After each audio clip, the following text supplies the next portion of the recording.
the driving reason for me to write is to not just affect change, but actually just to interrogate the way people think so that we have a greater flexibility in the way we think about things. And I guess that comes from the way that we think about legal systems or systems in general, which I like to interrogate, to expose the inner workings of so that we can actually take them apart and put them back together in a way that's more suitable. My name's Suzie Miller. I'm a writer, and I'm a writer in many forms, in theatre, film, television, novels and operas. I went to the theatre and it was transformative for me. And I actually felt what people can feel at great theatre, and just, that was it. I was in love, I wanted to do it. But of course I was also studying law in my 20s, and as a consequence I thought that the theatre of law was something that I could very much lean into. But every day I was going to court, sort of acting for one person, keeping one person out of jail just that little bit longer to hope that their life could turn around. I did get to a fork in the road where I was working as a lawyer. My first play went on at the Old Fitz, and I realised that in telling this story, I probably affected more people and affected more change. One of those moments in that decision making was about actually going really inward and asking yourself, what do you think you can contribute? And people forget that actually it's about saying, what is my purpose in the world? What do I think I can offer? I thought life's too short not to do what you really most want to do.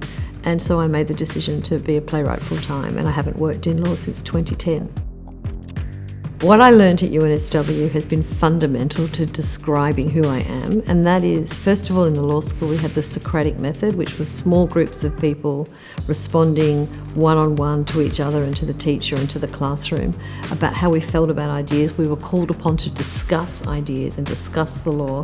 Now, when I moved over to the arts faculty here and I was in the theatre department, the same thing happened. We would be in small groups discussing plays, interrogating the dramaturgy, talking about the form, reading the words and the character and disagreeing or agreeing. And for me that was fundamental in allowing me to have a voice, to have confidence, to actually believe in what I thought, to find a way to frame the way of disagreeing with someone or interrogating a text without denigrating it, but just finding a way to actually have a conversation that allowed everyone in that conversation to see something differently, to receive something differently, then learn from that and actually go home and go, wow, that was an amazing conversation. And I have to say, 99% of days that I was at UNSW, I had that experience. When I was a young mum with small children at home and I was juggling, like study at UNSW as well as working and so forth, a lot of people would say, oh, you can't do both, you can't have these children and study and practice and so forth and write.